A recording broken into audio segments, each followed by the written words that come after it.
یا حسینیت زندہ باد حسینیت زندہ باد یزیدیت مردہ باد یزیدیت مردہ باد محمد آل محمد دشمن تلانا بے شک بلندر صلوات اللہم صلی علی محمد وعلی محمد بسم اللہ الرحمن الرحیم الحمدللہ الذی جعلنا من المتمسکین بولایت امیر المؤمنین علی ابن ابی طالب علیہ السلام اللہم ایک نعبد و ایک نستعین الصلاة والسلام بتحیت والاکرام علی اشرف الانبیاء والمرسلین وأولادہ الطیبین الطاہرین المعصومین ثم الصلاة والسلام علی مخدومتنا الانسان معصوم فی القرآن بلکہ سے حجرت و تقدیس الجلال و آسیت التکمیل والکمال الصدیقۃ المبارکہ الراضیۃ المرضیہ عالمۃ غیر معلمہ ام الکتاب ام القرآن ام الانوار ام الائمہ ام المعصومین ام العلوم ام الہدا ام الحسن ام الحسین ام المحسن و ام السبتین و ام ابیہا السیدہ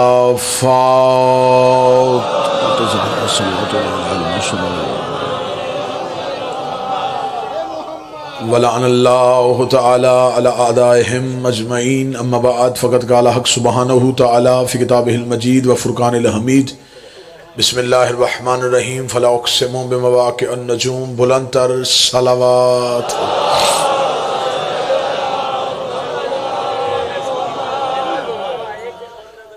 دعا ہے مالکان عزت بارگاہ عزت میں آئے ہوئے ہر صاحب عزت کی عزت کو محفوظ فرمائے آقا زادی بانیان مجلس حاضرین مجلس ذاکرین مجلس کو اس عبادت کا بہتر سے بہتر اجر عطا فرمائے بانیان کی توفیقات خیر میں اضافہ فرمائے توقیر عباس بھٹی مرحوم میرے مالک واسطہ اولاد رسول کی عزت کا بروز قیامت اٹھیں ایک ہاتھ میں قرآن دوسرے ہاتھ میں دامن اہل بیت نصیب فرمائے غلام مصطفیٰ اولاد نرینہ کے لیے متمنی ہے میرا مالک انہیں نیک کامل الخلقت صالح امام حسین کا عزادار مولا امیر المومنین کی ولایت کا پیروکار بیٹا عطا فرمائے میرا مالک ہمارا شمار جناب سیدہ کے طرفداروں میں امیر المومنین کے پیروکاروں میں اور مولا شبیر کے عزاداروں میں سے فرمائے موت کی ہچکی ہو زباں پہ ورد علی ولی اللہ جاری فرمائے قبر کی پہلی رات ہو زیارت امیر نصیب فرمائے قیامت کی صبح ہو شفاعت شبیر نصیب فرمائے مولا کے ظہور میں تعجیل فرمائے دعائیں قبولیت تک پہنچائیں سہارا درود کا لیں بلند آواز سے صلوات پڑھیں اللہم یہ رستہ بند کروا دیں آپ ادھر سے رستہ بند کروا دیں بسم اللہ سرکار اجازت سرکار میں نے آپ کے سامنے اللہ کے قرآن سے مقدس ترین کتاب سے ایک ایسی آیت پڑھی ہے جس میں اللہ قسم کھا رہا ہے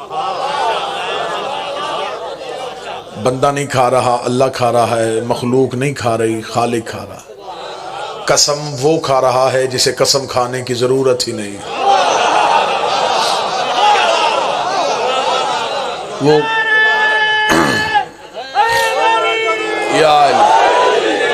دیکھنا یہ ہے کہ وہ قسم کھا کیوں رہا ہے لمحہ ضائع نہیں کیا میں نے ایک سیکنڈ بھی آپ کا ضائع نہیں کیا دیکھنا یہ ہے کہ وہ قسم کھا کیوں رہا ہے وہ اپنی بات میں یقین کروانا چاہتا ہے کیا پہلے ہم اس کی بات کو تسلیم نہیں کر رہے تھے تو پھر اس نے قسم کیوں کھائی اس کا مطلب ہے کہ قسم دو چیزوں کی وجہ سے کھائی جاتی یا یقین میں اضافے کے لیے یا جس کی کھائی جائے اس کی عزت بتانے کے لیے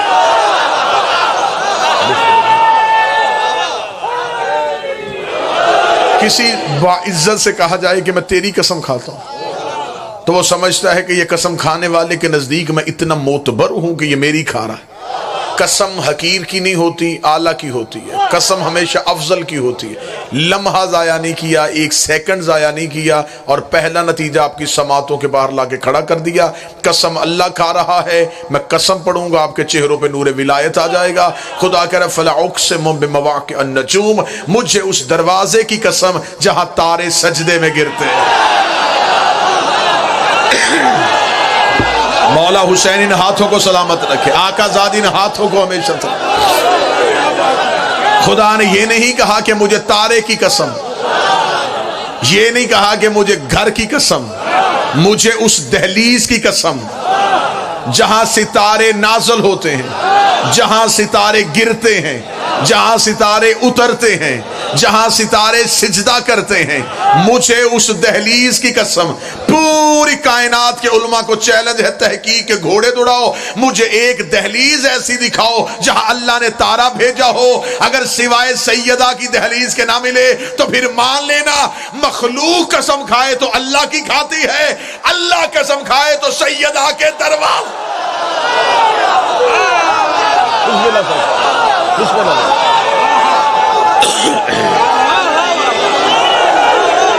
مولا حسین عزت ہے۔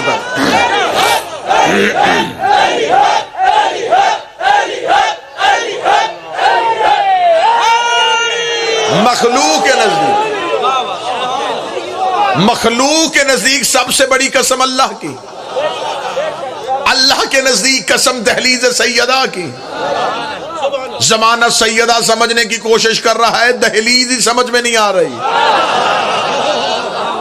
تمہیں کیا خبر کہ چوکھٹے زہرا کیا ہے؟ زمانے کو کیا خبر کہ دہلیز سیدہ کیا ہے؟ اگر جملے کی قدر ہو، لفظ کو وصول کیا جائے تو اپنا عقیدہ پڑھنے لگو۔ آج یہ دھرتی ذکر حسین سے وضو کر رہی ہے۔ سیدہ کے گھر میں سیدہ کی پہلی مجلس، میں اس مجلس کا عنوان بھی سیدہ کو قرار دیتا ہوں۔ میں گفتگو ہی شہزادی پہ کرنے لگا ہوں۔ پہلی بار اس علاقے میں آیا ہوں، اپنا عقیدہ پڑھنے لگا، اس کے بعد سننے کے بعد جس کا موڈ بنے وہ عقیدہ سنے، ورنہ بالکل خاموش ہو کے بیٹھا رہے۔ میں پہلا جملہ عقیدے کا کہنے لگا ہوں، عرش خدا سے افضل ہے دہلیز فاطمہ۔ یہ عقیدہ میں نے مسلط نہیں کیا، میرا ہے اور میں اسی پہ رہنا چاہتا ہوں۔ عرش خدا سے افضل دہلیز فاطمہ، اللہ کے عرش سے افضل ہے سیدہ کی دہلیز۔ جو بندہ چپ بیٹھا ہے وہ ابھی منبر پہ آئے، میں دو علموں کے درمیان مجھ سے کہ تو نے اتنا بڑا دعویٰ کیا ہے، تیرے پاس اس کی کوئی دلیل ہے تو ابھی فیصلہ کر دیتے ہیں۔ مجھے بتاؤ عرش خدا پہ کون رہتا ہے؟ جبریل رہتا ہے، میکائیل رہتا ہے، اسرافیل رہتا ہے، اسرائیل رہتا ہے۔ اب بتاؤ دہلیز سیدہ پہ کون بیٹھتا ہے؟ سلمان بیٹھتا ہے، کمبر بیٹھتا ہے، مقداد بیٹھتا ہے، حذیفہ بیٹھتا ہے، فضہ بیٹھتی ہے۔ مجھے پھٹی سے پھٹی کتاب سے ثابت کرو ساری زندگی سلمان نے علی سے کہا ہو مجھے عرش پہ بھیج دیجئے، کمبر نے کہا ہو مجھے جنت کی سیر کروا دے، فضہ نے کہا ہو مجھے وہاں سے روٹیاں منگوا دے۔ ادھر والے ادھر نہیں جاتے، ادھر والے کبھی مسکین بن کے، کبھی فقیر بن کے، کبھی یتیم۔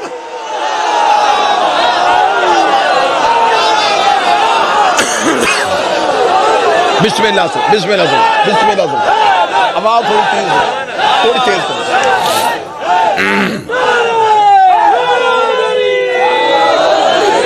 مولا حسین عزت ہے۔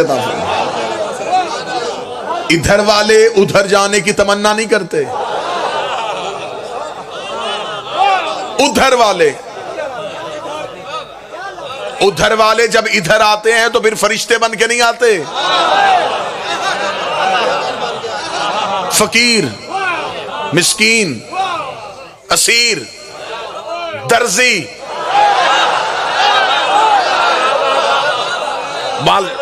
یہ آ کے بتاتے ہیں کہ ان کے دروازے پہ آنے کا طریقہ کیا ہے۔ ان کے دروازے پہ آ کے عہدے نہیں بتائے جاتے، یہ نہیں بتانا کہ ہم کون ہیں، یہ بتانا ہے کہ یہ کیا سمجھتے ہیں۔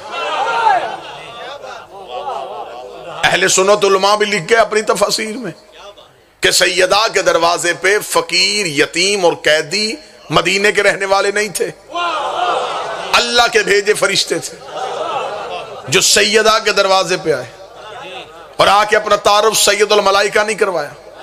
میرے سامنے ذمہ دار چہرے بیٹھے، کسی مولوی سے جا کے پوچھنا کیا فرشتے ہر دروازے پہ جا کے اپنا تعارف ایسے کرواتے ہیں؟ ابھی قرآن منبر پہ لے کے خدا کہتا میرا محمد یاد کر، وہ ابراہیم والی بات، جب ہم نے ابراہیم کے گھر عزت والے مہمان بھیجے تھے، تفسیر قرآن کہتی ہیں وہ فرشتے تھے۔ اللہ کہہ رہا عزت والے مہمان بھیجے فرشتے، خدا کہہ رہا عزت والے مہمان۔ یہی تو فرق ہے ابراہیم کے دروازے میں اور سیدہ کے دروازے میں. یہاں آتے ہیں معزز ہو جاتے ہیں, وہاں جاتے ہیں مسکین ہو جاتے ہیں. جو قریب بیٹھو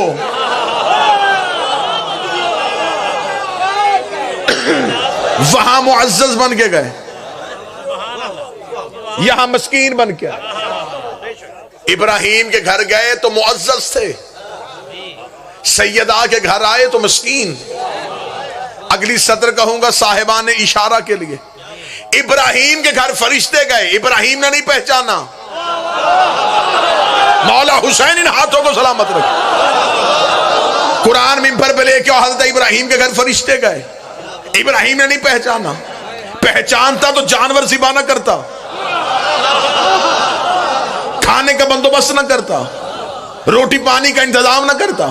ابراہیم نے سمجھا مہمان ہیں, تھے فرشتے.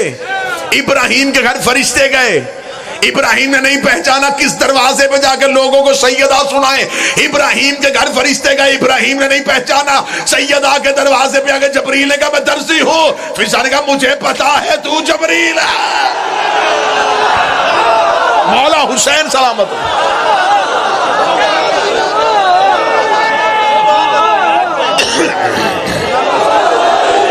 جسے ابراہیم نے نہیں پہچانا اسے فضا کیوں پہچان گئی؟ ابراہیم کی سمجھ میں نہ آئے, فضا دیوار کے باہر ہی سمجھ گئی. اگر فرق پڑوں تو عقیدے والے سن لینا, فرق تھا دونوں دروازوں میں. وہ خلیل اللہ کا گھر تھا, یہ حجاب اللہ کا گھر ہے.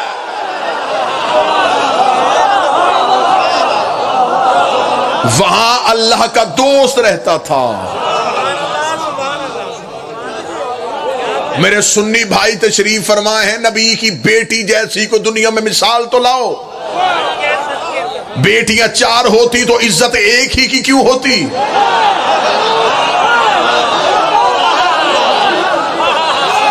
بیٹیاں 4 تھی تو مباہلے میں ایک کیوں گئی؟ بیٹیاں 4 تھی تو چادر ایک نے کیوں رسول کو دی؟ آپ نے اپنی سنی کتابوں میں لکھا ہے کہ نبی پہ مکے کے کافروں نے گندگی پھینکی اور سیدہ گھر سے گئی. بیٹیاں 4 تھی, بچانے ایک کیوں گئی؟ آپ نے خود اپنی کتابوں میں لکھا کہ ہمارے نبی نے اپنی بیٹی فاطمہ کو جہیز یہ دیا. بیٹیاں 4, جہیز ایک کا کیوں؟ بیٹیاں 4 ہیں, ستارہ ایک کے دروازے پہ کیوں؟ جو چپ بیٹھے ہو تمہاری چپ کا بت توڑنے کے لیے جملہ کہنے لگا ہوں. بیٹیاں 4 ہیں, نواسے حسن حسین ہی کیوں؟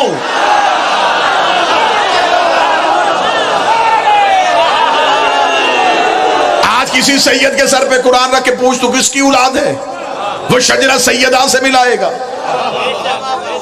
باقی بیٹیوں کی اولاد کہاں ہے؟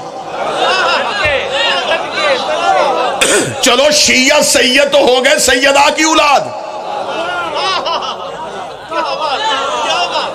جو سید بھی ہیں اور شیعہ بھی نہیں, وہ بتائیں وہ نبی کی کس بیٹی کی اولاد؟ اب میرا کوئی سنی بھائی تھوڑا دلیر بنے اور مجھ سے پوچھے کہ وجہ کیا ہے, میں وجہ پڑھ دیتا ہوں. مورخ نے بیٹیاں 4 لکھ دی تھی, نواسے نہیں لکھ سکتا تھا. اس نے کہا نواسے تو لکھ دوں گا, نبی کی زلفیں کیسے پکڑاؤں گا؟ کوئی مسلمان تو پوچھے گا یہ کیسا نبی تھا جو ایک بیٹی کے بیٹے تو اٹھاتا رہا.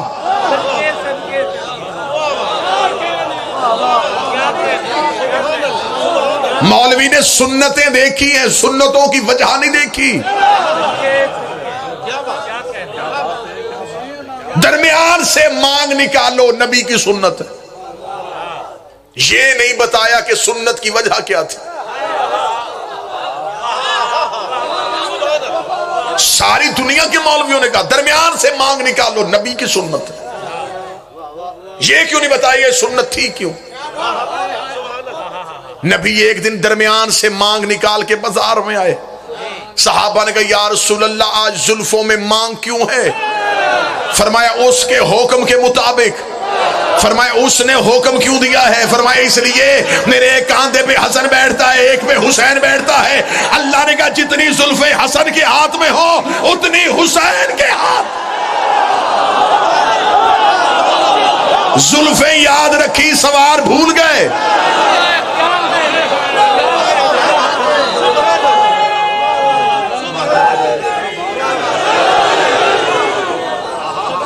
زلفیں یاد رکھی. بسم اللہ. ادھر تشریف لے آؤ. ادھر تشریف لے. ادھر تشریف لے.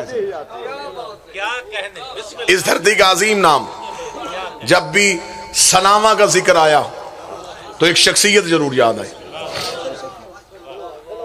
وہ قومیں ہمیشہ کے لیے غرق ہو جاتی ہیں جو اپنے بزرگوں کا احترام نہیں کرتی. میں ممبر کے تقدس کی قسم کھا کے کہتا ہوں یہ لوگ نہیں، یہ ادارے ہیں جن کو سن کے لوگوں نے پڑھنا شروع کیا. غرق ہو جاتی ہیں وہ قومیں جو اپنے اسلاف کو بھول جاتی ہیں. ممبر کی دنیا کا ایک عظیم اور ایک معتبر نام. اللہ ان کا سایہ ہمارے سروں پہ سلامت رکھے.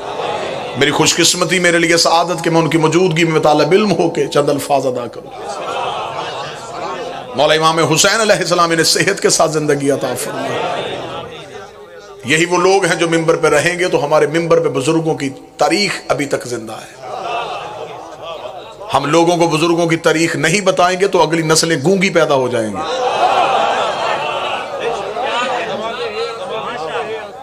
یہ اپنے دور کے چمکتے ہوئے سورج تھے.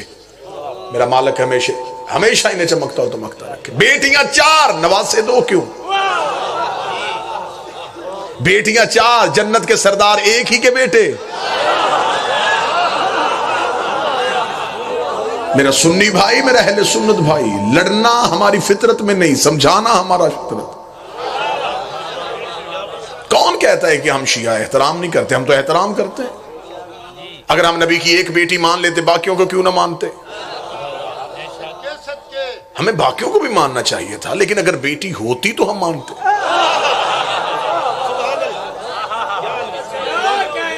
یہ اعتراض ہے. میں اس علاقے میں اپنے اہل سنت بھائیوں سے کہہ رہا ہوں، یہ بالکل اعتراض ہے. میں شیعہ خطیب ہوں، میں ممبر پہ شیعوں کی ترجمہ نہیں کرتے ہوئے کہہ رہا ہوں. یہ شیعہ جو ہے یہ نبی کی بیویوں کو نہیں مانتے. یہ رشتہ داری کی وجہ سے نبی کی بیویوں کو چھوڑ دیتے. سب سے خطرناک رشتہ داری ام حبیبہ کی ہے.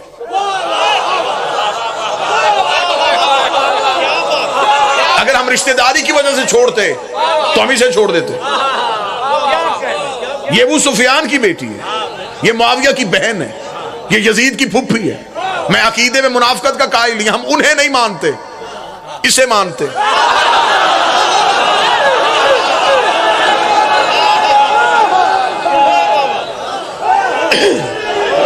جنہیں نہیں مانتے ڈنکے کی چوٹ پہ نہیں مانتے، جنہیں مانتے ہیں ڈنکے کی چوٹ پہ مانتے.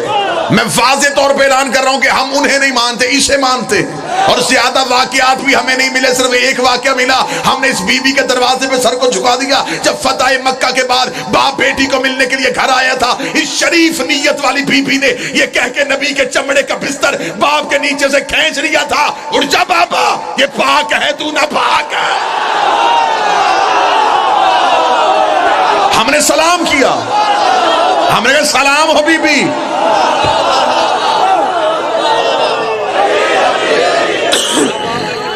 بسم اللہ سر، بسم اللہ.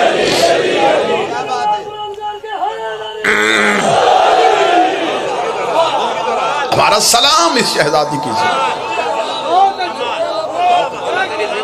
یہ کیسے ہو سکتا ہے کہ کوئی نبی سے وفا کرے اور ہم اس سے غداری کریں؟ ہم تو اتنی محبت کرنے والے لوگ ہیں، جو گھوڑا نبی کے بیٹے کے ساتھ وفا کر گیا ہم آج تک اس کی شبیہ بنا کے چوم رہے ہیں. جانور ان سے وفا کرے تو ہم اسے سلام کرتے ہیں. کیا بات ہے، جانور ان سے وفا. کوئی بندہ ان سے وفا کرے ہم اسے سلام نہ کریں. ایک ہی بیٹی ہے نبی کی جسے نسل رسول چلی، جسے اللہ نے کوثر کہہ کے بلایا. ایک بندے نے میرے امام سے آ کے کہا، اس نے کہا مولا تیری جدہ کی عزت زیادہ ہے یا عیسیٰ کی مریم کی؟ فرمایا ہماری جدہ کی. اس نے کہا اگر آپ کی جدہ کی عزت زیادہ ہے تو اللہ نے قرآن میں عیسیٰ کی ماں کا نام لیا ہے، آپ کی ماں کا نام تو قرآن میں ہے ہی نہیں. امام نے لمحہ دیر کیے بغیر، تجھے نہیں پتا بادشاہ درباروں میں کنیزوں کا نام لیتے ہیں، شہزادیوں کا نام لیتے ہیں. ہائے ہائے ہائے، مریم کہاں سیدہ؟ مریم کا تقابل سیدہ سے کیسے؟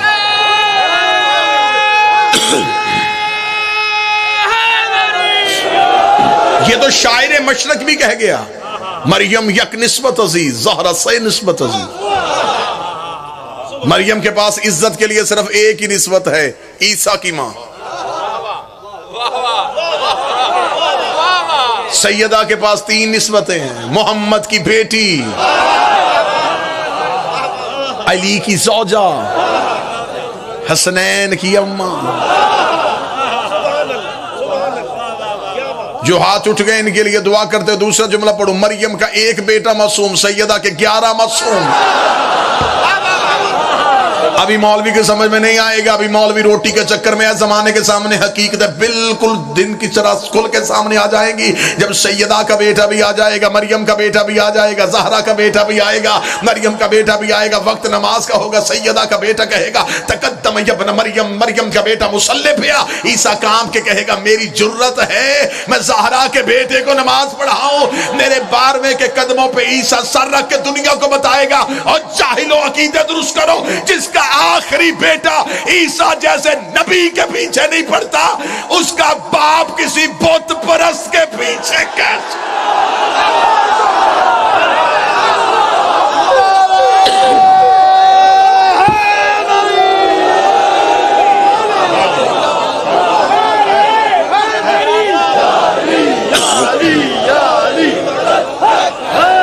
بسم اللہ۔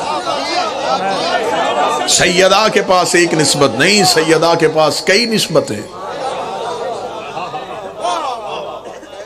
کہاں مریم؟ مریم ہے، مریم صدیقہ بھی ہے، مریم بطول بھی ہے، لیکن مریم ہے بطول صغرا،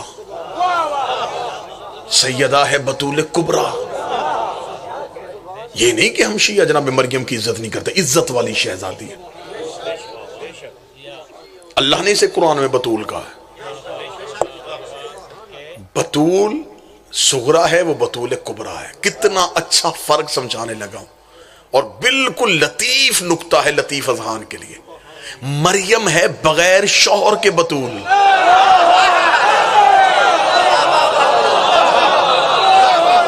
سیدہ ہے شوہر کے ساتھ بطول۔ بغیر شوہر کے بطول ہونا اور ہے۔ جاؤ جا کے تحقیق کے گھوڑے دوڑاؤ اور مولویوں سے پوچھو اللہ نے مریم کی شادی کیوں نہیں کی تھی۔ سوال کھڑا ہے ہمارا، یہ سوال ہے ہمارا، ہم سوال کا جواب لینا چاہتے ہیں، اللہ نے کیوں نہیں کی مریم کی شادی؟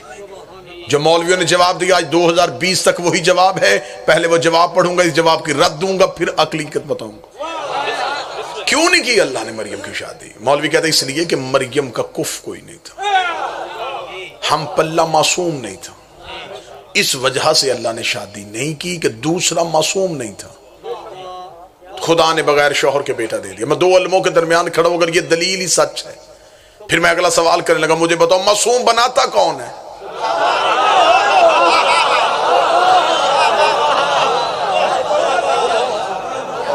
اللہ تو بنا دیتا۔ بھئی یہ مجبوری مریم کی ماں کی بنتی تھی کہ میں نے بیٹی کی شادی اس لیے نہیں کی، مجھے مناسب رشتہ نہیں ملا، میری بیٹی صدیقہ تھی، صدیق نے ملا، میری بیٹی معصومہ تھی، معصوم نے ملا۔ اللہ کی ہاں یہ مجبوری کیوں؟ اس کے کارخانے میں کمی تھی، وہ ایک معصوم خلق کر دیتا، اتار دیتا۔ اس کا مطلب ہے کہ یہ دلیل وزنی نہیں ہے کہ اللہ نے اس لیے نہیں کی کہ معصوم نہیں تھا، معصوم تو بنا تھا اس نے۔ اچھا معصوم خلق نہیں کیا، نقصان 2 ہو گئے۔ ایک اس نے اپنا بنایا قانون توڑا، اس نے کہا میری سنتیں تبدیل نہیں ہوتے، میرے آئین بدلتے نہیں، میرے قانون ٹوٹتے نہیں، اس نے توڑا، بغیر شوہر کے بیٹا دیا، ماں بھی معصومہ رکھی، بیٹا بھی معصوم کر دیا، نہ اس سے پہلے توڑا نہ اس کے بعد، صرف مریم کے لیے توڑا، پھر اسی قانون کو ویسے ہی جوڑ دیا۔ دوسرا نقصان، ایک مذہب ایسا وجود میں آ گیا جنہوں نے کہا عیسیٰ اللہ کا بیٹا ہے۔ اگر عیسیٰ کا باپ ہوتا تو وہ کبھی بھی نہ کہتے عیسیٰ اللہ کا بیٹا۔ تو یہ دو نقصان میرے مالک تیری نظر میں نہیں تھے؟ قانون بھی ٹوٹے گا، مذہب بھی وجود میں آ جائے گا، لوگ میری لاشریکی خطرے میں جا رہی ہے، لوگ عیسیٰ کو اللہ کا بیٹا کہہ دیتے ہیں، میں ایک معصوم خلق کرتا ہوں، اس سے مریم سے شادی کرتا ہوں، پھر عیسیٰ کو دنیا میں اتارتا ہوں، نہ کوئی عیسیٰ کو میرا بیٹا کہے گا، نہ میرا قانون ٹوٹے گا۔ تو نے دو نقصان کروا لیے۔ معصوم خلق کرنے میں کیا قباحت تھی؟ جب آپ دل کو چھو کے یوں ہی قلوب میں رک جائے تو پھر نوکر کے حق میں دعا کر دینا، عجب نہیں کہ آواز پروردگار آئے کہ میں مریم کی شادی بھی کر سکتا تھا، معصوم خلق بھی کر سکتا تھا، لیکن مریم کو بنا بیٹھا تھا بتول۔ اگر معصوم خلق کرتا قیامت تک وہ معصوم کہتا رہتا میرے گھر میں بتول رہتی ہے، میں بتول کا شوہر ہوں، میں بتول کا حاکم ہوں۔ خدا نے کہا یہ اعزاز صرف علی کے پاس ہے کہ اس کے گھر میں بتول رہتی ہے، میں نقصان برداشت کر سکتا ہوں، علی کی ہمسری برداشت نہیں۔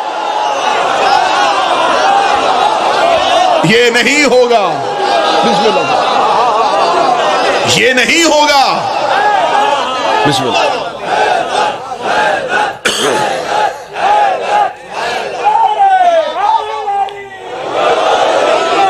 بسم اللہ۔ یہ نہیں ہوگا کہ کوئی کہے کہ میں بھی علی جیسا، میں بھی علی جیسا۔ خدا نے کہا نبیوں میں بھی کوئی ایسا نہیں ہوگا جس کے گھر میں بتول رہتی ہو۔ جو اللہ علی کی ہمسری نبیوں میں برداشت نہیں کرتا وہ عرب کے کمیوں میں برداشت کیسے کرتا؟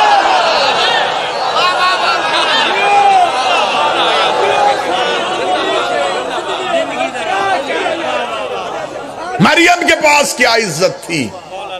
عیسیٰ کی ماں تھی۔ کہاں رہتی تھی؟ اللہ کے گھر میں، اللہ کے گھر میں رہتی تھی، خدا کے گھر میں رہتی تھی۔ پالا تھا کس نے؟ اس دور کے نبی نے۔ جناب زکریا کفالت کرتے تھے بی بی مریم کے، رشتے کے اعتبار سے خالو تھے۔ مریم کی ماں حنانہ خاتون نے منت مانی تھی اللہ مجھے اولاد دے تو میں اس کے گھر کی مجاوری کے لیے رکھوں گی۔ اللہ نے بیٹی دے دی۔ مریم کی ماں نے کہا میرے اللہ بیٹا دیتا تو تیرے گھر بھیج بھی دیتی، یہ بیٹی ہے، یہ ہمیشہ تیرے گھر میں نہیں رہ سکتی۔ کچھ باتیں ایسی ہوتی ہیں جو ہمیں ادب کے پیرائے میں کرنا۔ خدا نے کہا مطمئن ہو کے چھوڑا، یہ بتول ہے۔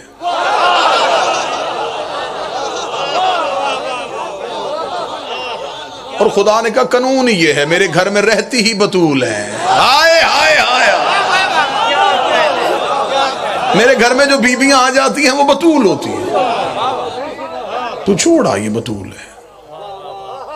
جناب مریم کی ماں نے جناب زکریا کے حوالے کیا، جناب زکریا گئے، ایک بسم اللہ، ہائے ہائے، ایک چبوترا بنایا، اس میں جناب مریم کو بٹھا کے جناب زکریا چلے گئے۔ قرآن کہتا ہے زکریا تبلیغ دین کر رہے تھے، ذہن میں خیال آیا وہ جسے اللہ کے گھر میں چھوڑ کے آیا ہوں اسے بھوک لگ گئی ہوگی،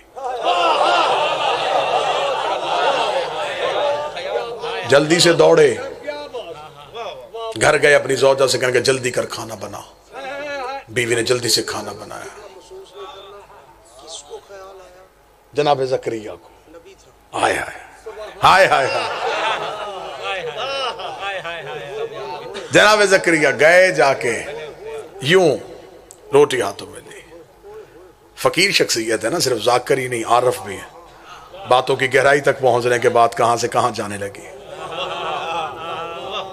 بیوی سے روٹی لی، جناب زکریا اللہ کے گھر کی طرف چلے، چابی جیب میں تھی، تالا کھولا، دروازہ کھول کے جب کمرے میں گئے، مسلح کے آگے کھانے، پھل،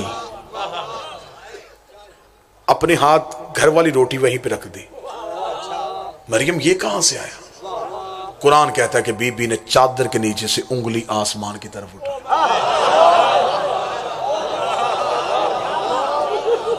یہ مجھے اللہ نے بھیجی۔ یہاں پہ ایک اور فرق ذہن میں آ گیا، صغرا تھی نا، ادھر سے روٹی منگواتی رہی. جو ادھر سے روٹی منگوائے اسے مریم کہتے ہیں. جس کی روٹیاں ادھر جائیں اسے زہرا. وہ وہاں سے منگوا رہی تھی.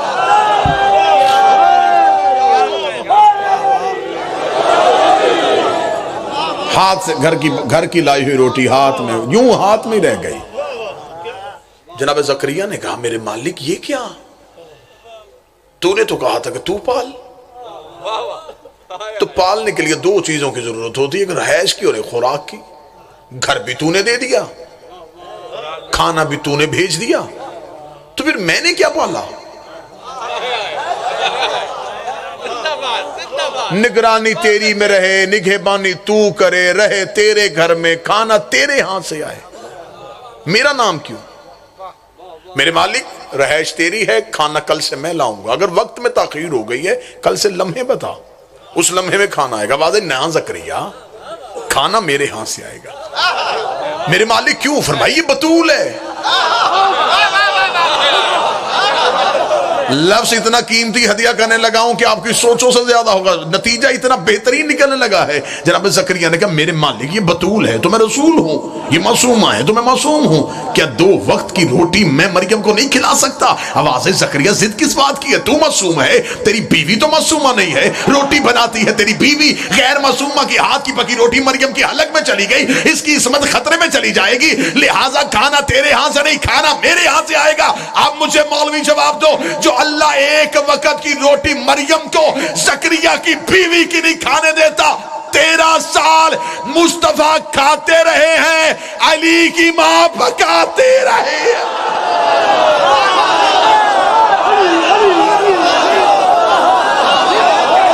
زکریا کی بیوی کی نہیں کھانے دی.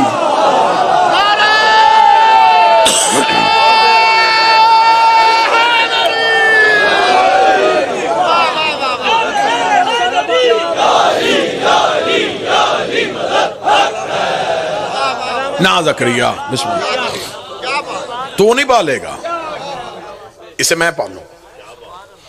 اگلا نتیجہ پھر بڑا خوبصورت. جناب زکریا نے کہا میرے مالک رہے تیرے گھر میں, کھائے گی بھی تیرے گھر سے.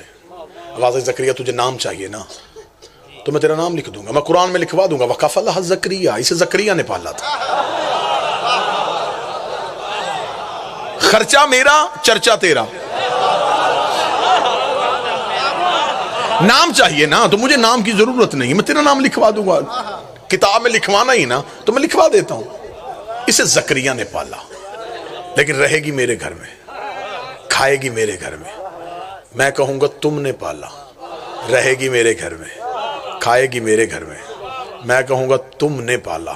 جنہوں نے بزرگ اردو خطبہ سنے ہیں وہ اس جملے پہ آ کے داد دیں گے کہ یہ آیا ہے خطابت کا ایک ایسا رمز نظر کہ جہاں بات کہیں تھی اور پہنچنے کہیں لگی ہے. فرمایا زکریا رہے گی میرے گھر میں, کھائے گی میرے گھر میں. میں کہوں گا تم نے پالا. عطا بھائی دعا لینے لگا, رہے گی میرے گھر میں, کھائے گی میرے گھر میں. میں کہوں گا تم نے پالا. جی جی میں اردو نہیں بنے گا. دو قانون پہلے دسے گئے کہ معصوم بھی خلق کر سکتا ہے. ہن پلیندا آپ پہ نہ ان کو دیندا پہ. بس یہ نتیجہ نکلنے لگا ہے, یہ نتیجہ نکلنے لگا. تو رہے گی میرے گھر میں, کھائے گی میرے گھر میں. میں کہوں گا تم نے پالا. رہے گی میرے گھر میں, کھائے گی میرے گھر میں. میں کہوں گا تم نے پالا. رہے گی میرے گھر میں. بار بار دہرا رہا ہوں تاکہ میرا نتیجہ ایک بندہ بھی ضائع نہ کرے. رہے گی میرے گھر میں, کھائے گی میرے گھر میں. میں کہوں گا تم نے پالا. بات مصطفیٰ کی آئی. خدا نے کہا ابو طالب رہے گا بھی تیرے گھر میں, کھائے گا بھی تیرے گھر میں. تو کہہ دینا ہم نے پالا.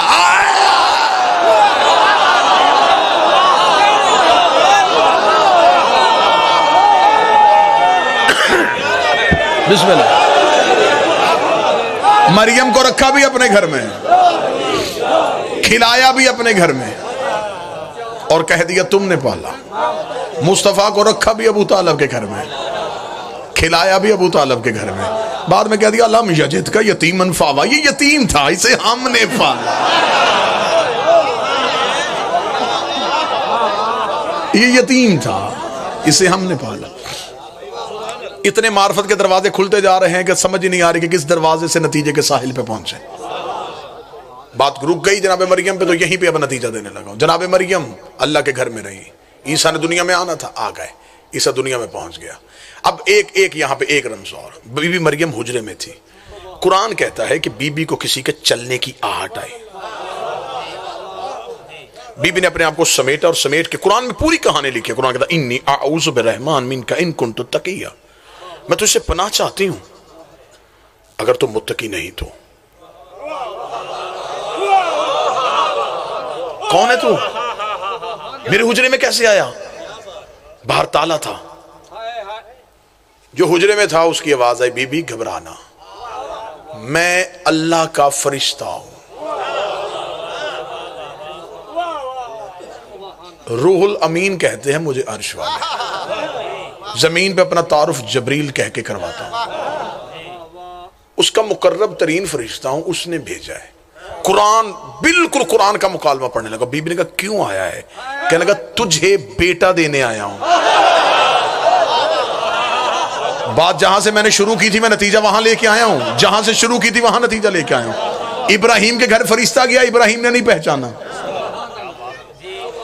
بات شروع ہوئی تھی سیدہ کے دروازے پہ فرشتے مسکین بنتے، ابراہیم کے گھر گئے تھے، ابراہیم نے نہیں پہچانا۔ مریم بتول بھی ہے، عیسیٰ کی ماں بھی ہے، کوئی تفسیر دکھاؤ کہ فرشتے نے دروازے پہ دستک دی ہو، اجازت مانگی ہو، سیدھا حجرے میں آیا، اور حجرے میں آ کے کہتا میں رب کا بھیجا رسول ہوں، انا رسول ربک، میں تیرے رب کا بھیجا ہوں، تجھے بیٹا دینے آیا ہوں، میں دینے آیا ہوں۔ فرشتہ کہہ رہا ہے نہیں حبل غلامن زکیہ، میں تجھے پاکیزہ بیٹا دینے آیا ہوں، میں دینے آیا ہوں، انا رسول ربک، مجھے رب نے بھیجا ہے۔ میں بار بار فرق سمجھاتا آ رہا ہوں، سیدہ کی مماثلت اور مطابقت موازنہ میرے بس میں نہیں، میں کس سے کروں، لیکن زمانے کے لیے میں فرق سمجھانے لگا ہوں۔ مریم کے حجرے کے اندر فرشتہ کھڑا ہے، مریم نے کہا کون ہے؟ کہتا رب کا رسول ہوں، بیٹا دینے آیا ہوں۔ مریم نے پوچھا تو کون ہے؟ کہتا رب کا رسول ہوں، بیٹا دینے آیا ہوں۔ مریم کے سامنے اس نے عہدہ بتایا، عہدہ بتایا، اس نے نہیں کہا میں جبریل ہوں، اس نے کہا رسول ہوں رب کا، تو بتول ہے تو میں بھی رسول ہوں، عہدہ بتایا۔ بات میں نے جہاں سے شروع کی تھی وہ بات آپ کے ذہن میں ہے، عہدہ بتایا فرشتے نے، میں رب کا رسول ہوں، تجھے بیٹا دینے آیا ہوں، رب کا رسول ہوں، تجھے بیٹا دینے آیا ہوں، رب کا رسول ہوں، تجھے بیٹا دینے آیا ہوں۔ یہی فرشتہ زہرا کے دروازے پہ آیا، فضا نے پوچھا کون ہے؟ کہتا درزی ہوں، کپڑے لے کے آیا۔ وہاں عہدہ بتا رہا ہے، یہاں نوکری سنا رہا ہے، وہاں کہہ رہا ہے میں رب کا رسول ہوں، بیٹا دینے آیا، یہاں کبھی کہتا فقیر ہوں، روٹی لینے آیا، مسکین ہوں، کھانا مانگنے آیا ہوں، درزی ہوں، کپڑے لے کے آیا ہوں۔ قرآن کہتا ہے کہ اشارہ کیا جبریل نے اور عیسیٰ ماں کی گود میں تھے۔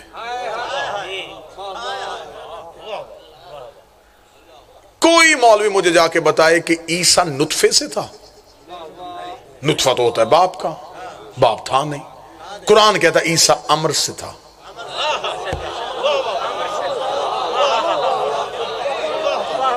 سنی بھائیوں سے نکل کے اپنے گھر کی چار دیواری میں واپس آنے لگا ہوں۔ مذہب جعفریہ کا قانون ہے کہ ایرے گہرے کے پیچھے نماز نہیں ہوتی۔ پیش نماز کی شرطوں میں سے ایک شرط ہے کہ تم سے بڑا عالم پیچھے آ جائے، مصلی چھوڑ اسے آگے لا،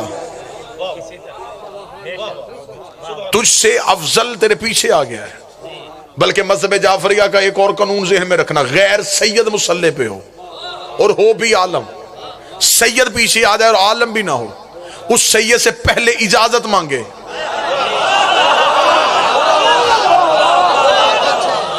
کہ اجازت ہے میں مصلی پہ کھڑا رہوں، اجازت لے کے پھر مصلی پہ آئے۔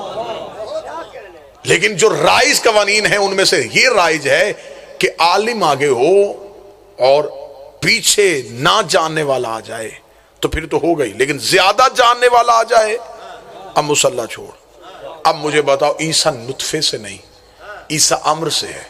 اب مجھے شیعہ مولوی بتائیں کہ جب 12واں آئے گا عیسیٰ اگلے مصلی پہ ہوگا یا پچھلے پہ؟ پچھلے پہ۔ اچھا جو پچھلے میں ہے وہ نطفے سے نہیں، اور جو اگلے مصلی پہ وہ ہماری طرح آتے ہیں۔ پھر مان، پیچھے امر ہے، آگے اولے الامر ہے۔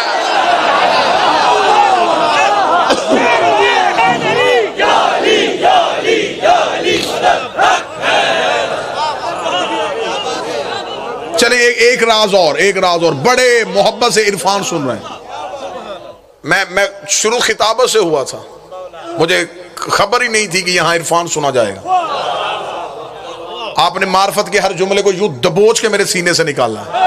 اب آپ کا حق بنتا ہے کہ اگلا نقطہ بھی آپ کے لیے کہا جائے۔ حضرت آدم کو اللہ نے جنت سے نکالا، لباس چھین لیا۔ چھینا؟ شیعہ سنی سارے مانتے ہیں آدم بغیر لباس کے دنیا میں آئے۔ یہی وجہ ہے کہ آدم کی نسل میں سے اب جو بھی دنیا میں آئے گا وہ بغیر لباس کے آئے گا، کیونکہ جب باپ ہی لباس پہن کے نہیں آیا تو اب نسل آدم میں سے کوئی لباس نہیں پہنے گا۔ بغیر لباس کے جاؤ، تمہیں تمہاری اوقات کا پتہ رہے۔ آدم سے اللہ نے چھین لیا، آج تک آدم کی نسل بغیر لباس کی آتی ہے۔ یہ دو علموں کے درمیان یا مانو یا منواؤ، یا کاٹو پھر یا پھر عقیدے کو قبول کرو۔ آدم کو بغیر لباس کے بھیجا، نسل آدم کو بھی بغیر لباس کے۔ اب اگر دنیا میں کوئی لباس پہن کے آئے تو پھر مان لینا یہ بعد آدم نہیں، یہ قبل آدم ہے، یہ نسل آدم نہیں، یہ افضل آدم ہے، کیونکہ آدم کی نسل تو لباس کے بغیر آتی ہے۔ دو علموں کے درمیان کھڑا ہوں، میرے 12 میں سے ایک بھی بغیر لباس کے دنیا میں نہیں آیا۔ اگر کہو گے دلیل کیا، مرضی کے مولوی کے سر پہ قرآن رکھ کے پوچھنا انہوں نے دنیا میں آتے ہی پہلا کام کیا، وہ کہے گا سجدہ۔ کہنا شرم کر، سجدہ تو بغیر لباس کے ہوتا ہی نہیں۔ سجدے کی شرط ہے لباس ہو۔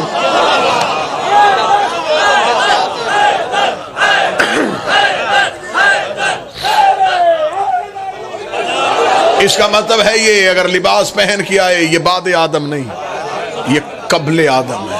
یہ آدم کے بعد کے لوگ نہیں، یہ آدم سے پہلے کے لوگ ہیں، نسل آدم میں سے نہیں۔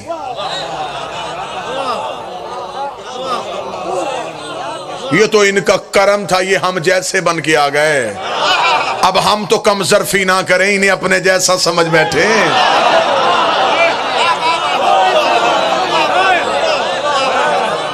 دیہات ہے، میں دیہات کے رہنے والوں سے کہہ دیتا ہوں، ہمارے علاقے میں تو پنجاب کے اس پٹی میں تو جب مویشیوں کو پانی پلایا جاتا ہے تو زمیندار ایک لفظ بولتا اچھی، یہاں بھی بولا جاتا ہے سر۔ اب یہ کسی لغت میں ہے ہی نہیں، یہ نہ اردو ہے، نہ انگلش ہے، نہ عربی ہے، نہ فارسی ہے۔ اس نے بولا کیوں؟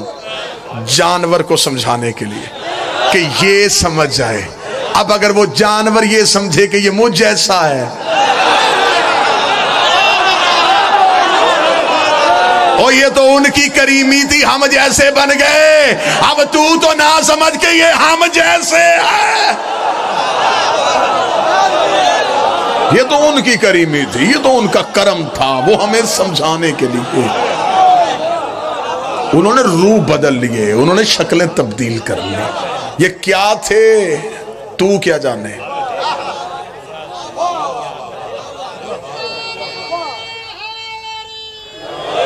میری بات بالکل آخری نتیجہ اور آپ کو سلام۔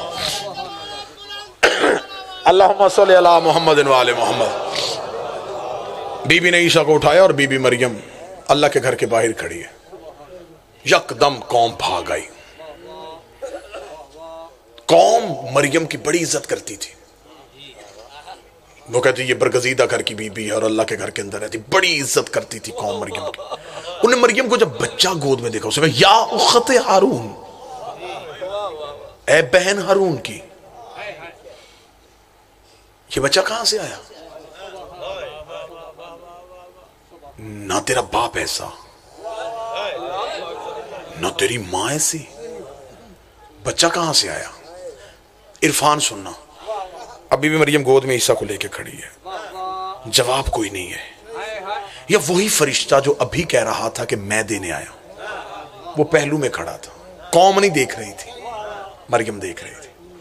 مریم نے جھکی ہوئی نظروں سے اس کی طرف دیکھا اور بی بی نے کہا بول، گواہی دے۔ لفظ سنتے جائیے گا، بالکل جذبات پہ قابو رکھ کے میں نتیجہ فضائل پہ دینا چاہتا ہوں۔ گواہی دے۔ جب جبریل کو کہا نا کہ گواہی دے، جبریل نے جو جملہ کہا ساری زندگی جملے کی ٹھنڈک محسوس کرنا، دعا لینے لگا۔ بی بی نے جبریل سے کہا گواہی دے، جبریل کام کے کہنے لگا بطولوں کی گواہی دینا میرے بس میں نہیں ہے، میں گواہی دوں؟ نا نا نا نا بی بی میں نہیں دوں گا۔ بی بی نے کہا گواہی کون دے گا؟ فَإِشَارَةَ إِلَيْهِ، اس نے اشارہ کیا گود کی طرف، اس نے کہا اسے بلوا۔ بی بی نے صرف عیسیٰ کو دیکھا یا عیسیٰ نے آنکھیں کھولی؟ ماں کو خاموش رہنے کا کہا، گردن کو قوم کی طرف اٹھا کے کہا انی عبداللہ اتانی الکتاب وجعلنی نبی، اللہ کا بندہ ہوں، صاحب کتاب ہوں، نبی بن کے آیا ہوں، آ کے نہیں بنا۔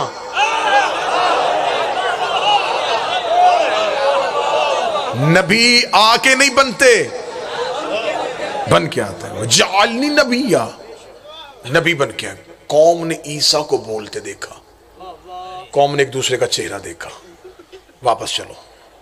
قوم واپس ہو گئی، مریم کے چہرے پہ مسکراہٹ آئی۔ بالکل آخری جملہ پہاڑ سے وزن نتیجہ، میرے مالک رک، پہلے تو نے مریم کو بغیر شوہر کے بیٹا دیا، اپنے گھر میں بٹھایا، یہ کیا ماجرا ہے؟ پہلے معصومہ کہا، بطول بنایا، بغیر شوہر کے بیٹا دیا، اب قوم کے سامنے کھڑا کیا، قوم نے مریم پہ الزام لگایا، رسوا کیا تیری بطول کو، اور جا بھی زندہ پاؤں پہ چل کے جا رہے۔ اب انہیں زندہ نہ جانے دے، کوئی نہ کوئی انتقام تو ہمیں بھی دکھا۔ اس دور میں عذاب آتے تھے، آسمان سے کہ پھٹ جاؤ، زمین سے کہ ان کو دھنس لے، پہاڑوں سے کہ ان پہ ٹوٹ پڑے، پتھروں کو ان کو زخمی کر دیں، ان کے چہرے بدل، ان کو مسخ کر دے، تاکہ زمانے کو پتا چلے تیری بطول کی عزت کیا ہے۔ میرے مالک رسوا کر کے واپس پاؤں پہ چل کے جا رہے ہیں۔ آواز گستاخ نہ بن، میں نے بھی عذاب انتظار میں رکھا ہوا تھا، لیکن عذاب ٹل گیا۔ میرے مالک عذاب کیسے ٹل گیا؟ نہ قوم نے معافی مانگی، نہ عیسیٰ کا کلمہ پڑھا، واپس گئے، عذاب کیسے ٹل گیا؟ فرمایا عذاب بالکل آنے کے لیے تیار تھا، انہوں نے بطول سے گواہ مانگا، بطول نے پیش کیا، انہوں نے مان لیا، بطول نے پیش کیا، انہوں نے مان لیا۔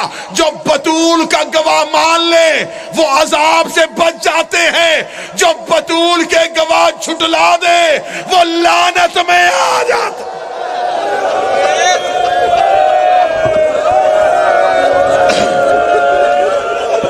انہوں نے مانا ہے بطول کا گواہ، انہوں نے نہیں کہا کہ مریم تو جھوٹ بول رہی ہے۔ مریم نے ایک گواہ پیش کیا، قوم نے مان لیا۔ زہرا دربار میں 2 لے کے گئی تھی۔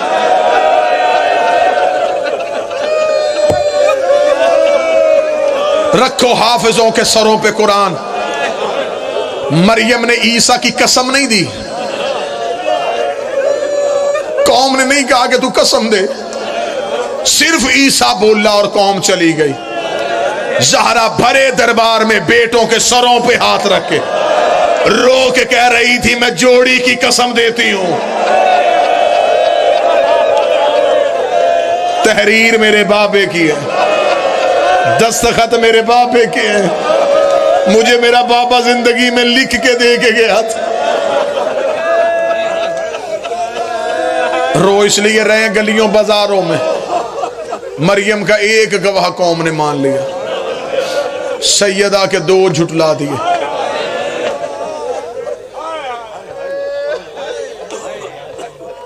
چلی جو گئی تھی دربار میں،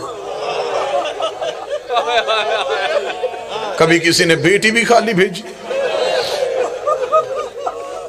اللہ کروٹ کروٹ پہلو حسین میں جگہ عطا فرمائے، درجات بلند و دادا استاد قبلہ مرحوم مبلغ اعظم اسماعیل علیہ مقام۔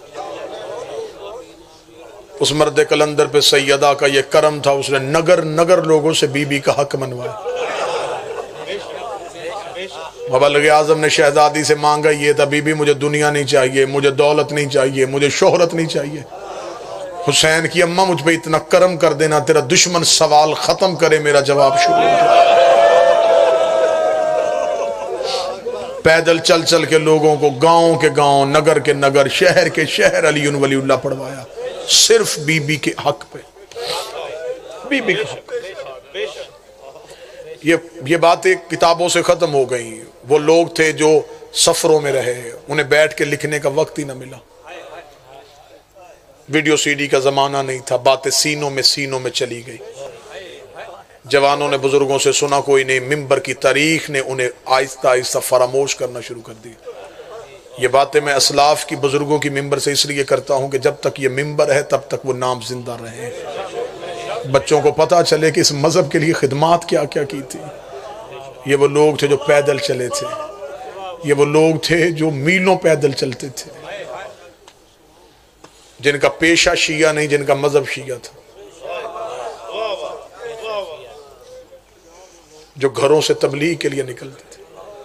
مبلغ اعظم مولانا اسماعیل، بالکل آپ جائیں تو پنڈی بھٹیاں ایک جگہ ہے موٹر وے کے اوپر، اس کے قریب ایک جگہ موزہ پکے، وہاں پہ مولانا اسماعیل مناظرہ کرنے کے لیے چلے گئے۔ مناظرہ تھا حق زہرا پہ، وہاں پہ ایک سیدوں کا گھر تھا، وہ سید اپنے گھر میں مجلس کرواتے تھے۔ علاقے کے لوگوں نے آ کے اس علاقے کے چودھری عاشق سے شکایت کی کہ ان سیدوں سے کیا یہ رونا چھوڑے، یہ کیوں ماتم کرتے ہیں، ہمیں ان کا ماتم اچھا نہیں لگتا۔ چودھری عاشق بڑا ہی زمیندار تھا، علاقے سے محبت کرتا تھا، لوگ اس سے پیار کرتے تھے اس کی دانائی کی وجہ سے، عقل مند تھا، متعصب نہیں تھا، تنگ نظر نہیں تھا۔ وہ شام کے وقت ان سادات کے گھر گیا، اس نے کہا مجھے علاقے کے لوگوں نے آ کے کہا ہے کہ یہ سید روتے ہیں، پوچھنے آئے ہوں کیوں روتے ہو؟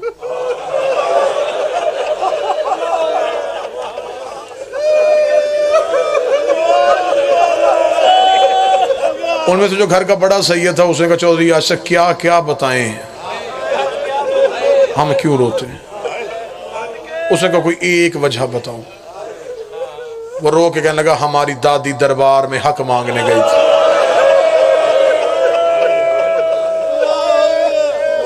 چودھری عاشق نے کہا یہ کب کا واقعہ ہے؟ اس نے کہا نبی کے جانے کے بعد۔ اس نے کہا پھر کیا ہوا تھا؟ انہوں نے کہا بی بی کو ملا نہیں تھا۔ چودھری عاشق نے کہا عقل نہیں مانتی، جیسے آج بندے کہتے ہیں عقل نہیں مانتی۔ وہ لوگ نبی کے پاس رہتے اور وہ نبی کی بیٹی کو حق نہ دے۔ تمہاری کتابوں میں کیا لکھا ہے؟ اس کا لکھا ہے۔ چودھری عاشق وہاں سے اٹھا، اس علاقے کا مولوی قبلہ نے اپنی فتوحات شیعہ میں اس کا مکمل تذکرہ کیا، اس مولوی کا نام نور محمد تھا۔ رات کے وقت چودھری عاشق اس کے پاس ہے، اس نے کہا مولوی نور ہماری کتابوں میں لکھا ہے کہ نبی کی بیٹی کو حق نہیں دیا۔ اس نے کہا یہ جھوٹ بولتے ہیں شیعہ۔ اس نے کہا پھر اگر یہ سیدوں نے میرے ساتھ اتنا بڑا جھوٹ بولا پھر یہ سید اس گاؤں میں رہیں گے نہیں۔ صبح کو اٹھا، اس وہ سید کے پاس گیا، اس نے کہا تیرے پاس کوئی دلیل؟ اس نے کہا ہماری کتاب ہے۔ اس کا ثبوت؟ اس نے کہا میں اپنی مذہب کے کسی عالم کو بلوا لیتا ہوں۔ اس کا بلوا، اسے خط لکھا، مولوی اسماعیل وہاں پہنچ گئے۔ مناظرہ چودھری عاشق کے ڈیرے میں طے پا گیا، کتابیں رکھ دی گئیں، بحث شروع ہو گئی، ظہر کی اذان آ گئی۔ مولوی نور نے کہا مناظرہ بند کرو، پہلے نماز ہوگی، نماز کے بعد مناظرہ ہوگا۔ چودھری عاشق اپنے مولوی کے پیچھے مسجد میں نماز پڑھنے چلا گیا۔ ظہر کی نماز ختم ہوئی، اس نے نمازیوں سے کہا سارے نمازی مسجد سے باہر جاؤ، مجھے تنہائی میں مولوی سے کوئی بات کرنی ہے۔ سارے نمازی مسجد سے باہر گئے۔ چودھری عاشق نے مسجد کا دروازہ بند کیا، کنڈی لگائی، محراب میں مولوی کے سامنے بیٹھ کے کہا دیکھ مجھے کتابیں نہیں آتی، میں چٹان پڑھ ہوں، زمیندار ہوں، مجھے یہ عربی اردو فارسی میری سمجھ میں نہیں آ رہی۔ تو نے کہا تھا نہیں گئی، وہ کہتے تھے گئی۔ انہوں نے بلوا لیا اپنا مولوی، وہ بیٹھا ڈیرے پہ کتابیں لے کے۔ میں نے یہاں بندے نہیں مروانے، میں نے قتل نہیں کروانے، میں نے سچ جھوٹ کا فیصلہ کرنا ہے۔ اللہ کے گھر میں بیٹھے، تیرے میرے علاوہ ہے کوئی نہیں۔ مجھے نماز پڑھتے پڑھتے خیال آیا مجھے اس کا جواب دے۔ مولوی نے کہا بتاؤ؟ اسے کہا مجھے صرف اتنا بتا ہماری کتابیں کیا کہتی؟ گئی تھی؟ اسے کہا چاچا عاشق نبی کی بیٹی کا حق بنتا نہیں تھا۔ اس نے کہا حق چھوڑ، گئی تھی؟ اسے کہا چاچا عاشق نبیوں کا ورثہ نہیں ہوتا۔ اس نے کہا ورثہ چھوڑ، مجھے بتا گئی تھی؟ گئی تھی کہ گئی بھی نہیں تھی؟ اس نے کہا نہیں گئی تھی۔ اتنا کہنا تھا، چودھری عاشق نے یہاں جگر پہ ہاتھ رکھا، اس نے کہا مولوی اب لحظہ دیر نہ کرنا، مجھے جلدی بتا اگر گئی تھی واپس خالی آئی تھی یا کچھ لے کے آئی تھی؟ اس نے کہا بی بی کا بنتا نہیں تھا۔ چودھری عاشق رو کے کہنے لگا مولوی میں مر جاؤں، میرے مرنے کے بعد میری بیٹی کسی کمی کے دروازے پہ چلی جائے اور جا کے کہے میں چودھری عاشق کی بیٹی ہوں، مجھے فلاں چیز کی ضرورت ہے، بتا وہ دے گا کہ نہیں دے گا؟ کہنے لگا دے گا۔ اس نے کہا جب اس کا بنتا نہیں پھر دیا کیوں تھا؟ کہنے لگا بیٹی جو تیری ہے۔ اسے رو کے کہا میری بیٹی کا حیا کرتے ہو، محمد کی بیٹی کا کسی نے حیا؟ بس یہ واقعہ سن لو، شاید اس کے بعد مجھے مصائب پڑھنا ہی نہ پڑے۔ اس نے کہا میری بیٹی کا حیا کرتے ہو، مصطفیٰ کی بیٹی کا کسی نے حیا نہیں کیا۔ داڑھی چودھری عاشق کی آنسوؤں سے بھر گئی، رو کے کہنے لگا چلی جو گئی تھی، کبھی کسی نے بیٹی بھی خالی بیچی، نہیں بنتا تھا دے دیتے۔ مسجد کا دروازہ کھولا، ڈیرے کی طرف گیا جہاں مولوی اسماعیل بیٹھا تھا، جا کے اپنے سر کی پگڑی اٹھائی، مولوی اسماعیل کے پاؤں پہ رکھے، کہنے لگا مولوی اسماعیل بند کر دے کتابیں، نہ کر مناظرہ، مجھے پتہ چل گیا محمد کی بیٹی سچی تھی۔ اتنا کہنے کے بعد چودھری عاشق نے کہا مولوی اسماعیل اگر تو میرے گاؤں میں آئی گیا ایک احسان اور کر کے جا۔ مولوی اسماعیل نے کہا چودھری عاشق بول کیا کروں؟ رو کے کہنے لگا ان سیدوں کے پاس جا، ان سے جا کے پوچھ، کتابوں سے نکال کے بتائیں اس باغ کی کتنی ملکیت تھی، اس کا کتنا رقبہ تھا، کتنے پیسے بنتے تھے، میں بیٹیوں کے زیور بیچوں گا، میں جائیداد بیچوں گا، میں زمینیں بیچوں گا، جتنے بنتے ہیں میں ان سیدوں کے گھر رکھ کے آؤں گا، ان سے کہوں گا یہ لو میں تمہاری دادی کا حق لے کے آ گیا ہوں، اب رونا چھوڑ دو۔ اتنا کہنا تھا، مولوی اسماعیل نے گلے میں باہیں ڈالی، رو کے کہا ہم کھجوروں کے باغ کو نہیں رو رہے، ہم رو اس لیے رہے ہیں دربار میں کہا گیا زہرا تو جھوٹ بول رہی ہے۔ اتنا کہنا تھا، مولوی اسماعیل رو کے کہنے لگے چودھری عاشق بی بی جب واپس آئی ہے سر کے بال سفید، کمر جھک گئی تھی، رو کے کہتی بابا تیرے دربار میں مجھ سے گواہ مانگے گئے۔ اللہ لعنت اللہ علیہ۔